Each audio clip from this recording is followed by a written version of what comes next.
Hi, I'm Jordan Shouse, one of the preachers at the Campbell Road Church of Christ. The sermon you're about to hear was preached at our church, where we are committed to preaching just the Bible. We're all about connecting the ancient truths of God to our modern times. We encourage you to open your Bibles, study along, and follow along with us as we study together and seek to live life the Bible way. Well, this month's theme is and focus is on day by day together in our difficulties. I think a lot like a marriage, our love and service and commitment to one another as brothers and sisters in Christ, it's not just limited to the good times and the celebrations, but we stick together.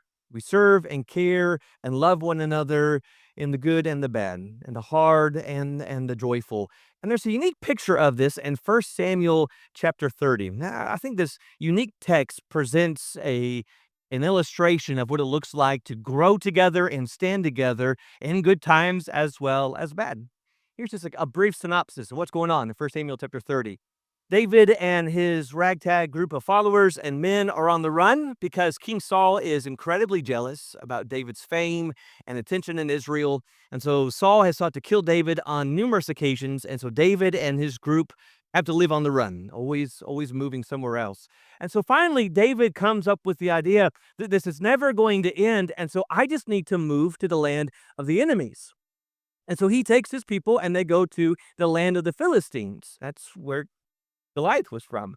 And he goes to the Philistines and he asks the king, and the king of the Philistines agrees to allow David and his men to live in a city called Ziklag. While there, in sort of an exchange of services, David offers for he and his mighty men to fight alongside the enemy and to offer their military experience along with the Philistines. But before long, the men of the Philistines get suspicious because David has killed a number of their own men, and so they decide to send David and his men back home. And so David and his men return back to Ziklag, and that's where we're picking up on our story, 1 Samuel chapter 30, beginning in verse 1. It said, "Then it happened when David and his men came to Ziklag on the third day that the Amalekites had made a raid on the Negev and Ziklag, and had overthrown Ziklag and burned it with fire. And they took captive women and all who were in it, both small and great, without killing anyone, and carried them off and went their way. When David and his men came to the city, behold, it was burned with fire, and their wives and their sons and their daughters had been taken captive. Then David and the people who were with him lifted their voices, and they wept until there was no strength in them to weep." The chapter begins by showing us a burden beyond belief. You ever lived out verse 4? You've had a pain, a grief, a sorrow so real that you have cried and cried and cried, and you would cry more, but there's simply no more tears left to shed. You poured it all out to the Lord. Pain hurts. The suffering of loss of a loved one hurts, but there really is nothing that compares to losing a family member. And that's what David and his men came back to. Everything taken, their homes destroyed, their families removed as captives. What follows from here in verse 6 is an anger beyond reason. It says in verse 6 that, "Moreover, David was greatly distressed because the people spoke of stoning him. For all the people were embittered, each one because of his sons and his daughters." It's natural in the times that we hurt and we're wounded and we're brokenhearted to lash out in response, to say things, to act in ways that are angry and hurtful. It's common in times when we're low to cast blame on someone else for the reason I'm feeling what I'm feeling. That happens all the time with God. It's God's fault. It's God's fault that I'm feeling this way. It's God's fault that this is happening in my life. And a lot of people lash out on God. I'm going to stop worshiping. I'm going to stop praising God. I'm going to claim that God doesn't exist. I'm going to deny his existence, and I'm going to treat his people rudely. The irony of all of that is I'm biting the hand that has always been present and is always there, even in our lowest moments. In this context, it's David. David has been leading these men. He has given some who were basically outcast among God's people a home and a place. And so they had followed David and served with David, but now it was too far. Now their families are taken, and their response is, "Let's stone David." Can you imagine how incredibly foolish that response would have been? Stoning David wouldn't have brought their family back. Stoning David wouldn't have made them feel any better. It wouldn't have solved the situation. In fact, it would have made things incredibly worse. I think we can take a page from here, from this story, and realize that in the moments we hurt and in the moments we're wounded, lashing out against someone else and trying to cast the blame on someone for why I feel what I feel is only spreading hurt and pain further, and it's only prolonging the real path to healing and peace. And that's what David found. The end of this verse in verse 6. David began in verse 6 by feeling greatly distressed, but it says in the end of verse 6 that David strengthened himself in the Lord his God. Then David said to Abiathar the priest, the son of Ahimelech, please bring me the ephod. So Abiathar the priest brought the ephod to David. David inquired of the Lord, saying, shall I pursue this band? Shall I overtake them? And he said to him, pursue, for you will surely overtake them. You will surely rescue all. David did not draw his strength, seek the source of strength from within himself. He sought his strength from the one source that has never failed him, from the true shepherd of his soul, from the true rock of his salvation. David looked to the Lord. And you notice the three things he did in verse 8.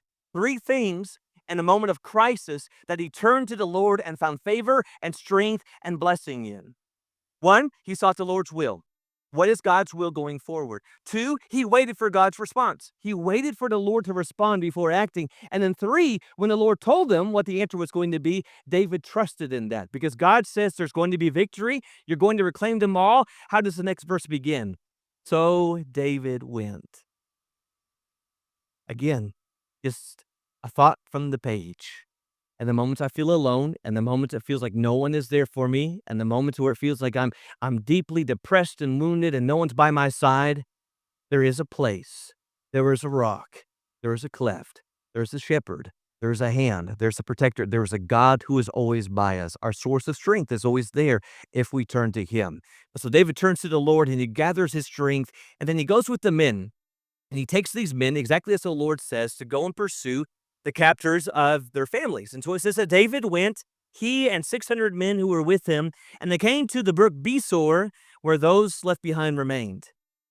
Just as an aside, my good friend and mentor, Don Truex, gave a good translation on Besor, if you want to know how to pronounce it. If you don't go to the gym for a year and then go and exercise for 2 hours, you will be sore the next day. And so if you want to know how to say that, Besor. Verse 10. David pursued, he and 400 men, for 200 who were too exhausted to cross the brook Besor remained behind. Can you get verse 10? Can you picture it? You are pursuing your spouse and your children. Their lives are on the line, and yet you get to a point where you say, I can't go any further. I can't continue the pursuit. I can't continue the rescue mission. I'm too tired. I have to stay here. Hopefully that will paint the picture of how exhausted they were, because this is your wives. These are your spouses and your children. But they couldn't go any further. Now here's the point. We have some among us who are Brook Besor people, who whether physically or mentally or emotionally or spiritually are so exhausted and so low, I can't do any more. I can't go forward. I don't have the strength or the will or the power to do any more than what I can do right now. Put a peg there. I can borrow that, and we'll come back in just a second. Let's get to the rest of the story, because David then and the 400 men who were with him continued on, and what the Lord promised is exactly what happens. They encountered the Amalekites. They engaged them in battle. Verse 17 says that David slaughtered them from twilight until evening of the next day, and not a man of them escaped, except 400 young men who rode on camels and fled. So David recovered all that the Amalekites had taken and rescued his 2 wives, but nothing of theirs was missing, whether small or great, sons or daughters, spoil or anything that they had taken for themselves. David brought it all back. So David had captured all the sheep and the cattle, which the people drove ahead of the other livestock, and they said, this is David's spoil. Love that language. Nothing was missing. David brought it all. Every person, every family member, everything that was taken, it's all coming back greatly. Verse 21, when David came to the 200 men who were too exhausted to follow David, who had been left at Brook Besor, and they went out to meet David and to meet the people who were with him. Then David approached the people and greeted them. Then all the wicked and worthless men among those who went with David said, "Because they did not go with us, we will not give them any of the spoil that we have recovered, except to every man his wife and his children, that he may lead them away and depart." Just being honest, from a pragmatic way of looking at things in verse 22, you can kind of get it, right? I mean, we risked our necks and we put our lives on the line, and we fought not only for our families, but then when you were too tired, we fought for your families too. And so we brought this back. It's only fair that we should receive a greater portion, right? You remember a story that Jesus told about servants who serve longer than others? And when payday came, when there's a lot of attitudes going on, you kind of get it, right? It kind of seems fair, right? We worked harder, we should be paid more. Again, so many wonderful things come to our minds when we just slow down and read the text. There's always something new we see. We have some in our congregation now who are from the verse 21 to 22, and they are indispensable among us. That is, when there are some among us who are just too tired, too weary, and they can't go on and they can't help, we have some in our congregation who are willing to take on the extra load. We are some who are willing to rise to the occasion, to serve when others cannot, to help provide when others are in need. We always have some, and they take on the extra work. And they gladly do so because those who would want to serve and they would love the opportunity to are in a season when they cannot. And so we have some among us who are wonderful about saying, I know that they can't, and so let me rise and carry their load and carry their burden so the work can continue on. Here's a problem with what we see here in verse 22. The men who went and fought the battles and came back with the spoils, they were not focusing on what it was the Lord had given to them and the blessings and the grace that God had bestowed on them. Their focus was on the people who didn't go and help.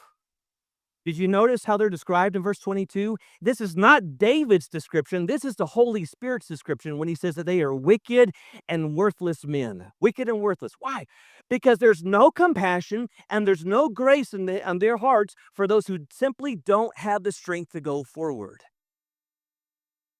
Wicked and worthless for those who have no strength, no love, no compassion, no grace for others who need a season of rest, who need some help. And so David's not going to have any of it in verse 23. He says that you must not do so, my brothers, with what the Lord has given to us. It's not ours. We didn't take it. God gave it to us. He says, the Lord who has kept us and delivered into our hands the band that came against us. And who will listen to you in this matter? For as his share is who goes down to the battle, so shall his share be who stays by the baggage. They shall share alike. So in verse 25, it has been from that day forward that he made a statute and an ordinance for Israel to this day. All right. What does that have to do with day by day together and our difficulties? Well, I think the simple little story illustrates two truths. Number one is that there's a common experience we all share, and that's pain. We all have a common experience, something we have all shared, one and another alike, from old to young, and that is pain. We have among us in this congregation. At different times, we have them currently now, and we will have it until the day the Lord returns. We have some among us who are Brook B. Sore people who are so tired and so weary and exhausted for any number of reasons that they just don't have the strength to do any more than what they're currently doing now. Can I give you just a picture of this? I realize, and I don't want to be insensitive, there's a lot longer list than what I could put on the screen, but active and present right now, we have some among us who are facing chronic illness.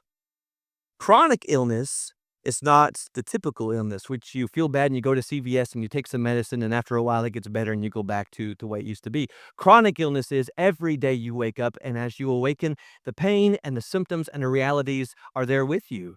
And they use the phrase oftentimes, this is now my life. I have to learn to live with this, to live with the pain, to live with the discomfort, to live with some really annoying and awkward symptoms that follow and accompany. And we have many among us who have lived this for a long time. And I think related to that is that we have some long-term caregivers. We have spouses, we have parents, We have some among us who are caring for those, for their loved ones, who need constant, continual, hard care, diligent care and service. And they have gladly and willingly done so. It's become a full-time job to them, and it wears on them. It wears on them because it's hard. It's hard work. But it wears on them too because, like the first point, they see their loved ones continually to suffer, and there's nothing they can do about it but to simply stay by their side and offer them love and grace and care and to try and ease their pain. We've got some among us, and we see you. We have some who are feeling the pain and the change of life, our older saints. It's a reality that there are certain pains and discomforts and changes in one's life as you get older, the things that you can't do that you used to be able to do. And we have some that way. We have some, and they have expressed it in any number of ways that if they could do more, they would do more. And in another season of their life, when they were younger, they would have done more, but they simply can't. And we have some who have a load on them they don't need to have, which is, I feel like I'm not doing enough because I'm just not able right now.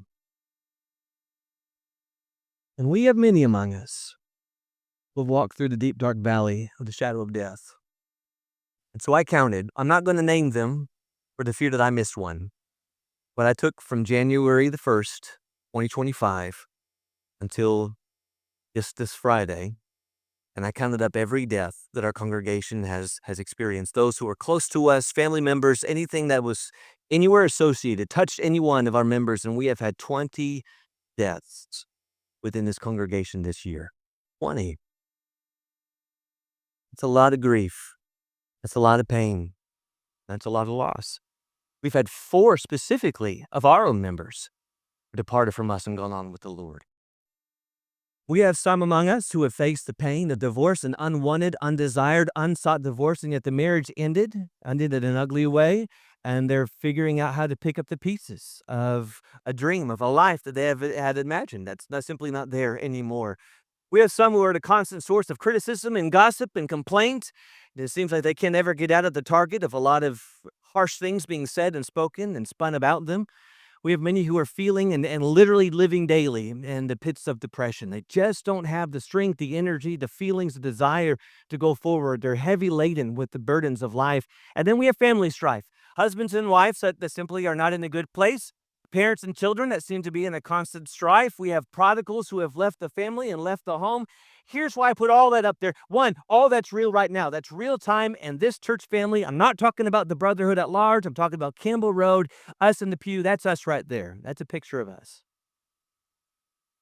When Paul would say in 1 Thessalonians 5:14 to help the weak, but the Hebrew writer would say twice in Hebrews 12 and verse 12 and 13 about this body that exists, about lifting up those drooping hands and strengthening those weak knees. The reality is this: I may not know exactly what it is you're going through. I may not know your pain. I might not have tasted and experienced your specific situation, but if you look to the right and you look to the left, what you're going to see is someone who knows what it's like to hurt. Someone who knows pain. Someone who at one time or another in their life has needed a break, that just doesn't have the strength to go on, who has to sit by the brook be sore and to seek some grace. But that's the other thing from our story. So there were some who were too weary to go on, but the greater heart of the story is that there's an expectation, a common expectation among all of us, and that is grace. That when there's some who don't have the energy, the motivation, the feeling to go forward, the expectation is we're not going to move on without you or beyond you or from you. But instead, those of us who may be in a season of strength and vigor and ability are going to communicate to those who may be weak and are facing some difficult times, first of all, that we will be strong when others are weak. That in the moments that maybe you can't lift the burden that you used to lift and you can't contribute in the way that you used to be able to, we who are strong will do it. It's what Paul would say in Romans 15, that we, while we are strong, we who are strong ought to bear the weakness of those without strength and not just please ourselves. Let each of us please his neighbor for his good, to his edification. And so in the seasons where maybe there are some who can't help and serve and do things in their own lives, that we're going to be able to make sure the work continues on. The work in this congregation, the work of serving one another, the work of preaching and teaching and sharing the gospel, that it's going to continue on if you are in the season, if I'm in a season or I need some rest. But the second thing that we're going to communicate is this, and that is that we will be compassionate when others are hurting.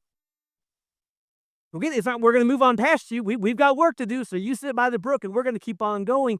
But it's saying this, in the moments that you are in need, I'll be there. And that could mean a lot of things. And so, like the friends of Job, maybe I'll come and I'll sit by your side and I'll pray with you and mourn with you and grieve with you. If anything, I'll just be there. I'll be in the waiting room. I'll be at the funeral home. I'll be present in your home, but I'll be there.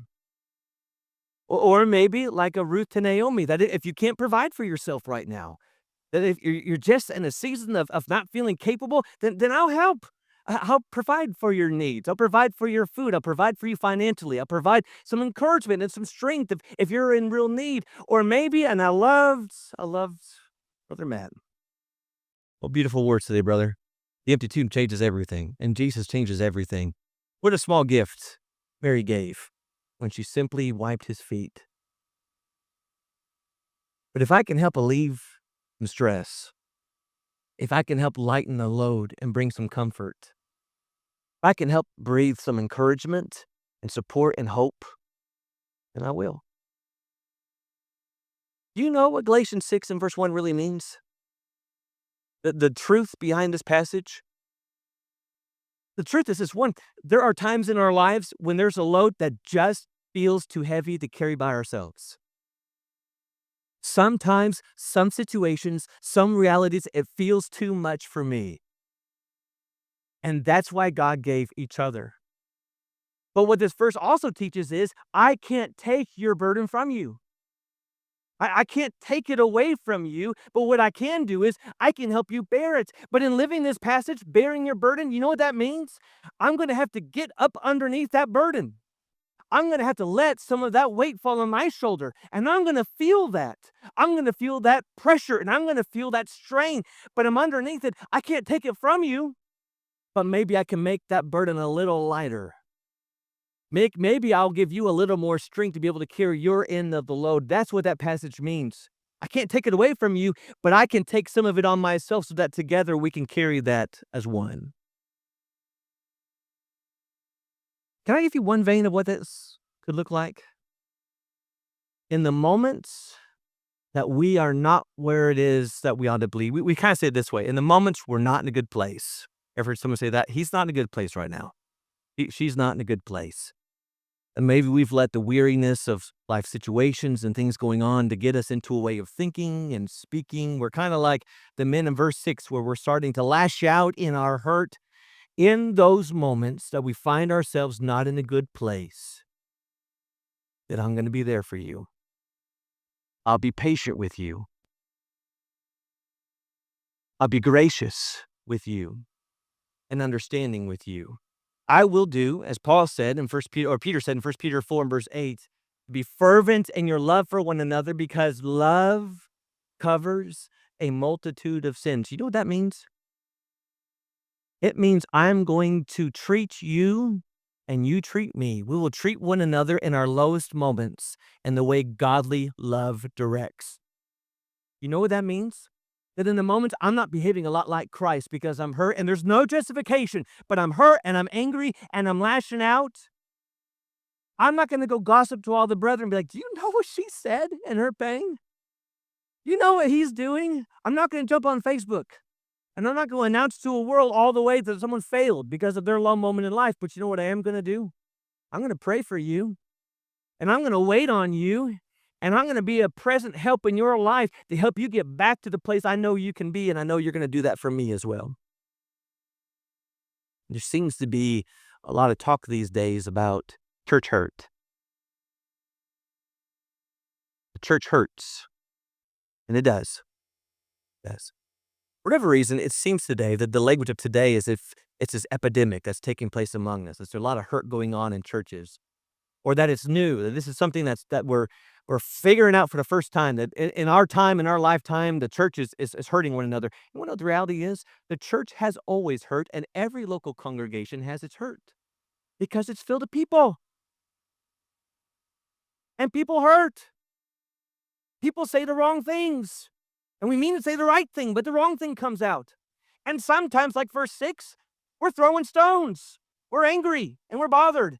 And we do things rashly instead of calming down, instead of thinking it through. Yep, Jesus' goal, the aim of the cross is that we would be without spot or wrinkle, but that's a then application, not a now. Because I don't know about you, the congregation here, the Kimball Road, we got some spots and we got some wrinkles.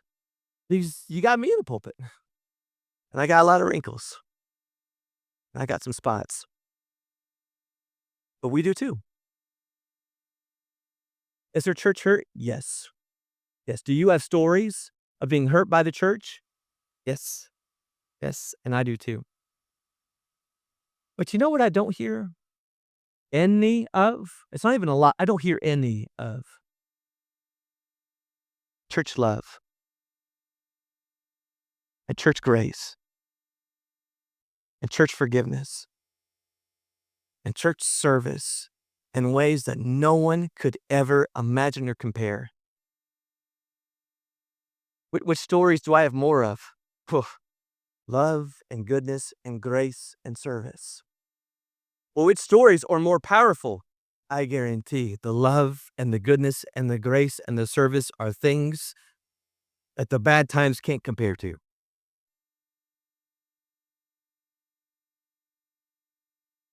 That's who we are as God's people. We are the answer to one another's prayers when things are hard. When the psalmist would say in Psalm 55, verse 22, cast your burden on the Lord and he will sustain you. If you ever wondered how it is the Lord might answer that, actually, let me take that off for a second. You ever wonder how the Lord's going to, how he'll answer that prayer? You got a burden and you cast it to the Lord and he's going to sustain you. Is God just going to take away that burden saying, ooh, that's bothering you? That situation, that person, that issue is bothering you? Maybe. But more times than not, have you ever wondered that the answer to that prayer is not, I'm going to take away that situation. Instead, it's God's answer saying, I'm going to put someone in your life. And it's us. That's the whole point of 2 Corinthians 1. Blessed be the God and Father of our Lord Jesus Christ, the Father of mercies and God of all comfort. You see that? He will sustain you. Who? What is God of all comfort? How does he do it? How does God give us his strength? He comforts us in all our afflictions so that we will be able to comfort those who are in any affliction with the comfort with which we ourselves are comforted by God. I'm going to comfort you by sending people I have comforted into your life. There may be someone praying today, brethren, who are sitting in the pews right now, and they're saying, Lord, I need a burden lifted. And the Lord's saying, I've got the answer right here. Right here. It does. That I'll be there to lighten your load. You know, a song came to my mind. I was working through this and through this context. We're not going to sing it. Sometimes in our lives, we all have pain. We all have sorrow. But if we are wise, we all know there's always tomorrow. Lean on me when you're not strong, and I'll be your friend. I'll help you carry on. Or it won't be long, and I'm going to need somebody to lean on. So just call on me, brother, when you need a hand. Y'all need somebody to lean on. I just might have a problem that you'll understand. If there is a load that you must bear, it's going to get the cadence in your mind. I'm going to forget it all. That you can't carry, I'm just up the road. I'll share your load if you just call on me. What's the application? What's the so what? What's the walking this off the page? What's the point of all this? How do we face our difficulties together? We're sympathetic to the fact we all have pains and problems. Every single one of us. Some are smaller, some are great, but we all have pain and we all have problems. But we face these together with grace and love. Yep, if we are the source of each other's pain and there's conflict between us, then let's work it out. There's nothing we can't work out together. With grace and patience and prayer and the fruit of the Spirit, we can do so. But how do we face this together? Because you want to know what this looks like? You want to know what this first day, this best day of the week looks like? When we face our difficulties together, it looks a lot like this. You know what this does not read? for my momentary light affliction, which is for a moment, is working for me an exceeding an eternal weight of glory. Well, I do not look at the things which are seen, but at the things which are not seen. For the things which are seen are temporal, but the things which are not seen are eternal. I do that, and I do. And I look at my pain, and I see how the Lord is working through that pain like a Joseph, and He's shaping and molding me, and I'm able to overcome the pains of today, realizing the promise of what is to come. But did you notice how He said it? Our light affliction, your pain and my pain, your suffering and my suffering. That it's working in us. And the reality is, I've seen it in some of your lives. I've not been here that long, but I've been here long enough to see that some of you are not the same as when I first met you. And I hope you can say the same about me. I've seen the growth. I've seen the tempering and the working of the Lord through time and His Word, and through some of you through the wilderness journey, through the time in the fire. He's working on us. But we remind each other. What makes today the best day of the week? What makes it so important? Because in Monday to Saturday, when we're prone to forget, today we remind each other we're going home together. We're heaven bound. We're going to be there. And there is nothing that brings me more joy than thinking of you there. We got to talk about that in a Devo not long ago. We talked about going to heaven. And I said, can you imagine? We've had this blessed life the Lord's given to us. What a treasure the Lord gives us, the spouses and the children that we have. But can you imagine spending all eternity together in heaven? And so I told my kids, I said, I hope you're not going to get tired of me, but I'm just going to stay by your side when we get there. And so if you want to go talk to David, that's fine. But you're going to have to say, that's my dad over there. That's my Appa. And he's always by my side. You want to go talk to Mary, you want to come talk to Abraham, that's fine. But my Appa's, he's always going to be with me. We're going home together. How do we face our difficulties, brethren? Together. We don't quit on each other. We leave no one behind. We work it out and we work it through together. Thank you so much for listening to this sermon. You can find more sermons and resources at our website, thebibleway.com. If you have any questions over anything that you've heard, we'd love to talk about them with you, and you can contact us at info@thebibleway.com. If you'd like to study together, we'd love to meet with you face-to-face. Contact us through our website or come to meet us face-to-face this next Sunday. We'll have a seat saved just for you.